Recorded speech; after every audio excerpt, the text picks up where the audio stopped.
আজকে সকাল সকাল বেরিয়ে পড়েছি সাইকেল নিয়ে একটা আলপনার কাজে। বাড়ি থেকে খুব একটা দূরে নয় বলে ভাবলাম সাইকেল নিয়েই যাই। তাই জীবনের ঝুঁকি নিয়ে এক হাতে ফোন আর এক হাতে সাইকেল চালিয়ে ব্লগ করছি। আজ বাদে কাল গণেশ পুজো, তোমরা সবাই জানো। তাই সেই উপলক্ষে আমার একটা আলপনার কাজ ছিল সোনারপুরেই। যেহেতু দোকানের ভেতরে ঠাকুর বসবে, তাই রঙটা যেন পুজোর পরে স্টে না করে, তাই আমাকে বলা হয় যেন আমি সেই রকম কোনো কালার ইউজ করি। তাই আমি এখানে পোস্টার কালার ইউজ করেছি।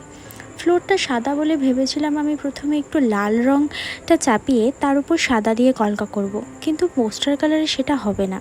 অ্যাক্রিলিক কালারের মতো এই রঙ শুকিয়ে গেলে তার উপর রঙ চাপালে রঙটা উঠে যাবে না, সেটা নয়, জল পড়লে আবার ধুয়ে যাবে। তাই শুধু লাল দিয়ে অনেকটা অংশে কাজ করলাম, যাতে এই ডিজাইনটা একটু দূর থেকে ভালো মতো বোঝা যায়। একটা ময়ূর করানোর ডিমান্ড ছিল, তাই ময়ূরটা করেছি সেন্টারে। তবে তোমরা দেখতে পাবে একটুখানি জায়গা ফাঁকা রেখে আলপনাটা করতে হলো, কারণ ওখানে ঠাকুরের প্রসাদের থালা থাকবে।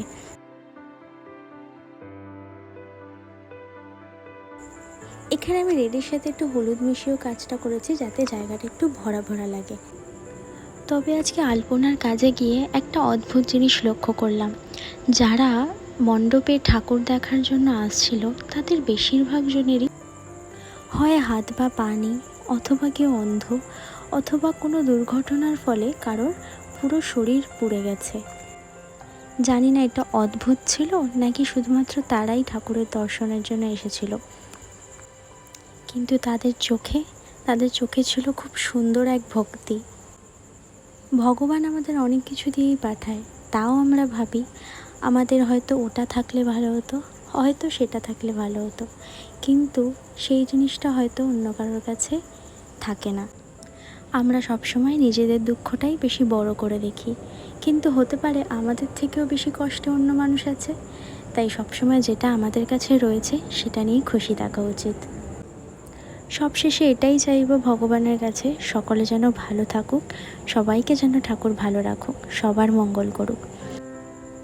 সবাইকে গণেশ চতুর্থীর শুভেচ্ছা। সবাই ভালো থেকো, সুস্থ থেকো। আর হ্যাঁ, আলপনাটা কেমন হলো তোমরা কিন্তু নিশ্চয়ই আমাকে কমেন্টে জানিও।